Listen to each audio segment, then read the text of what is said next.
disappears, and thought accepts the divine, infinite calculus.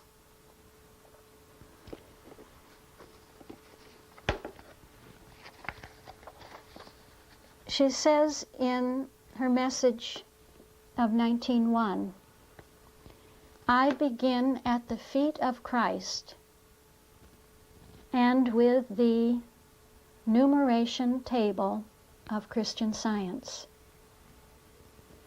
But I do not say that 1 added to 1 is 3, or 1.5, nor say this to accommodate popular opinion as to the science of Christianity. I adhere to my text, that 1 and 1 are 2 all the way up to the infinite calculus of the infinite God. The numeration table of Christian Science, its divine principle and rules, are before the people. It's before the people. And the different religions, religious sects, and the differing schools of medicine are discussing them as if they understood its principle and rules before they have learned its numeration table. In the textbook again, she says, spiritual ideas like numbers and notes start from principle and admit no materialistic beliefs. In science, man is governed by God, divine principle, as numbers are controlled and proved by His laws. The purpose and motive to live aright can be gained now. This point 1, you have started as you should. You have begun at the numeration table of Christian Science. And nothing but wrong intention can hinder your advancement. Is that not something, huh? Mm-hmm. Did she teach numerology? No. But apparently there is a numeration table, a calculus of values, a calculus of numerals that she says it so clearly at the end of that exegesis that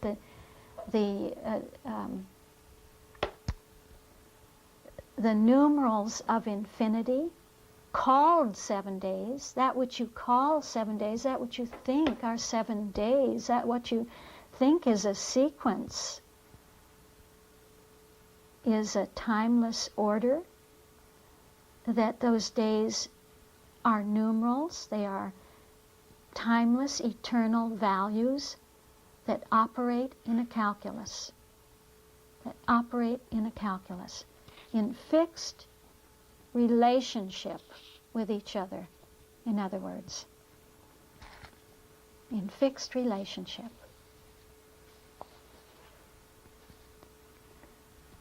Look up everything she says about 1. The one, altogether lovely, adorable one, from the infinite one in Christian Science. God is one, not one of a series, but one alone, and without an equal.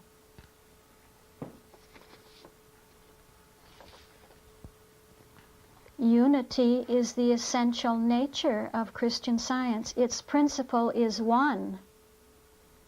And to demonstrate the divine one demands oneness of thought and action. What is that one? And so she takes that one. What is God? What is that one? And shows that it is 7. And so her textbook is filled with references to the 7, especially in the Key to the Scriptures. What does she say elsewhere about the 7 in miscellaneous writings? She writes to her students about Joshua and his band before the walls of Jericho. She says they went 7 times around these walls. The 7 times corresponding to the 7 days of creation. The 6 days are to find out the nothingness of matter. The 7th is the day of rest, when it is found that evil is naught and good is all. And then I refer you to her chapter, Apocalypse, of course, where she picks up from St. John.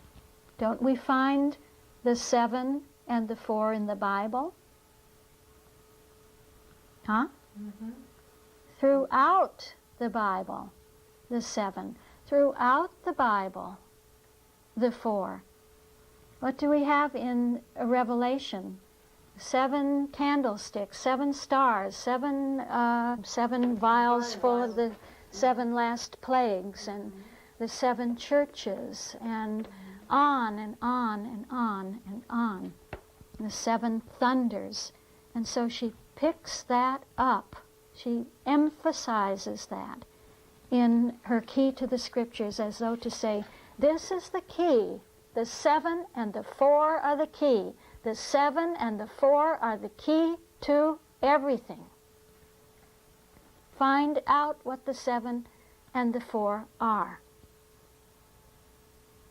Love fulfills the law of Christian Science, and nothing short of this divine principle, understood and demonstrated, can ever furnish the vision of the apocalypse, open the 7 seals of error with truth, or uncover the myriad illusions of sin, sickness, and death. So I just share those few things with you and ask you to do the same, to see what she says about the 4, how she speaks of the city 4 square, of the 4 equal sides, of the city of our God, and what she says about the 12. You see, the 12 of demonstration, the 12 stars in the crown of rejoicing, standing for the ability of science to demonstrate itself.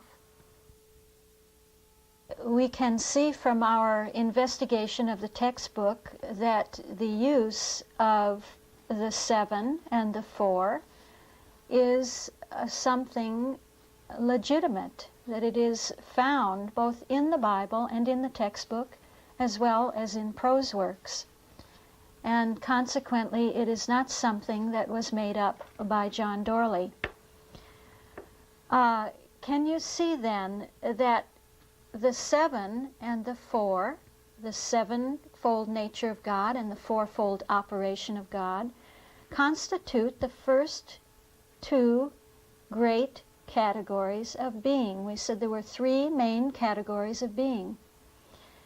And so we have the 7 as the constituent nature of being, and we have the 4 as the operation of those constituents. Actually, you have this in any science.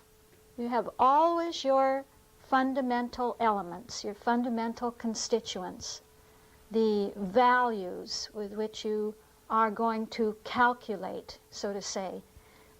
For instance, in mathematics, you have your digits, and then those digits, which are values, are operated on by the 4 operations, right? Of addition, subtraction, multiplication, division, and so forth. If you think about music, you have your fundamentals of music. You have your fundamental notes, your basic notes, your elements. I'm probably not using the right terminology, but wouldn't you say the notes? Huh?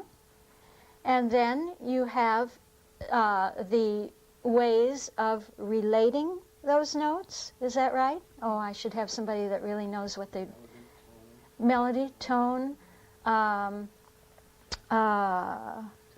something in harmony, huh? Isn't it? Yes, yeah. So too in the science of being, that we have our 7 great tones, those 7 great constituents of being, of mind, spirit, soul, principle, life, truth, and love. And we must begin to research the textbook, to find out what mind is, how mind is different from spirit, how spirit is different from soul, and so on. And then we move into the field of the operations, the 4 operations, and see what is the Word of God. What does the Word mean? What is the Word? How is it different from the Christ? How is the Christ different from Christianity and from science? So we come to the 3rd main category, and I just feel that I'm slighting these categories. I'm going over them so superficially. But when you have only a few hours to talk about science, you can't go in depth. That's why it's a life work, isn't it? Mm-hmm. It's a life commitment to commit yourself now to finding out what the system is, the system of Christian Science, what the system is that Mrs. Eddy gave us. And so that 3rd category that we would have to investigate, and that we would find ourselves really touching on the moment we touch the nature, the moment we touch the operation, we can't help but see that 3rd category, namely that the nature of God operates on all levels of experience, that the 7 operate as the 4, and that those constituents then are appearing at every level, that there is no level at which they do not operate. And so it covers all levels of experience. Those 4 levels of divine consciousness are science, divine science, absolute Christian Science, and Christian Science. Do we find this in the textbook? Yes, we do. We find her reference to all of those terms. And if you look on page 127 of the textbook, you see that she says the terms divine science, spiritual science, Christ science, or Christian Science, or science alone, she employs interchangeably according to the requirements of the context. According to the requirements of the context. So there she says, yes, I use those interchangeably, but she qualifies it, you see. She says, according to the requirements of the context. So they are synonymous. They are synonymous terms. They are terms that can that have something in common, namely that they all refer to God again. They all refer to God from the standpoint of levels of consciousness, and yet each one is different from the other in that each level will express God, will show forth the operation and nature of God in a different way, in a different office. So we have those 4 levels of spiritual consciousness. Really, if we think of science itself, we would find that Mrs. Eddy speaks about science itself in the textbook. And from the standpoint of science itself, we have the infinite one principle, the fact that being is one, that the one being knows itself as the I am, that it is the I am all. When we come to divine science, she will speak about not the one, not the infinite one principle, but principle and its idea, the inseparability of principle and idea, about divine oneness, so that the one of science itself on the level of divine science becomes the oneness. Divine science gives us the great open system of being. It's the all-inclusiveness of the principle, the all-encompassment of the principle, the fact that that principle embraces everything within itself as its idea, as one great idea of the principle, which implies or implicates within itself all ideas. You know that in the textbook she will speak about idea in the singular and ideas in the plural. What is the difference? We will find as we go into the study of the 4 levels of spiritual consciousness that on the level of divine science it is the idea of the principle. But that idea includes all ideas of the principle. What happens when we want to look at the ideas of the principle? We find that this is the office of absolute Christian Science, that on the level of absolute Christian Science, we get the relationship of principle to its ideas, the relationship of ideas to ideas. We get the demonstration of pure spiritual values on absolute Christian Science. We get the working out of specific truths and positive problems. It is what we might call the pure science. As you know, in every science you have a pure and an applied aspect, don't you? And most of the research and investigating and new avant-garde concepts in a science take place in that pure realm, don't they? It's an approach to the principle. It's a research into the principle which isn't concerned with solving some problem or some negative aspect that would be covered by that principle, but of finding new ideas about that principle. This is the pure side. This is absolute Christian Science. It's where we find the preventive art of Christian Science. You know, Mrs. Eddy speaks of the preventive and the curative. So you have the preventive or the prophylactic art. This is absolute Christian Science.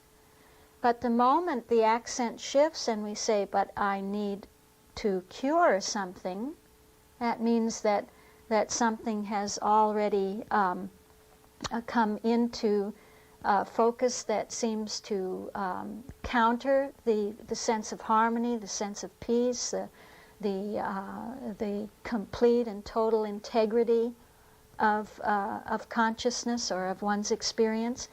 Then we come to what she would refer to strictly as the level of Christian Science.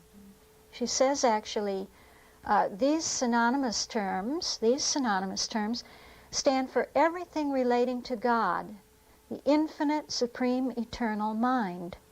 It may be said, however, that the term Christian Science relates especially to science as applied to humanity. So now we come into the field of the application, the applied science. What is applied? Everything that is already existing in the pure realm of absolute Christian Science, is on the level of Christian Science, called into action, into operation, in the relationship of truth to its opposite, to what we would refer to as an error or a mistake or something that needs to be corrected, that something needs to be brought back to that perfect form of idea, to the perfect form of idea. And so Christian Science does that. It explains what the effect of the operation of absolute Christian Science is on the mortal sense of existence. It explains how truth heals and saves, and why truth heals and saves. It shows how ideas dissolve illusions, and it consequently demonstrates an improved sense of humanity. So on the level of absolute Christian Science, we get the positive calculations, the considering of positive problems. You know, if you have a problem 398 minus 4 in mathematics, this is not considered a negative problem. It's a problem, it's a positive problem. Whereas on the level of Christian Science, we have the working out of negative problems. So you can see that Mrs. Eddy speaks on levels. She addresses issues on various levels, and that we must become aware. We must train ourselves in how to recognize these various levels of spiritual consciousness. Those levels cover every conceivable plane of experience. They cover every conceivable question, therefore, of experience. There is nothing that does not fall then within the divine system of reference. It is a complete system. It is the complete statement that Mrs. Eddy makes in the textbook of her Science and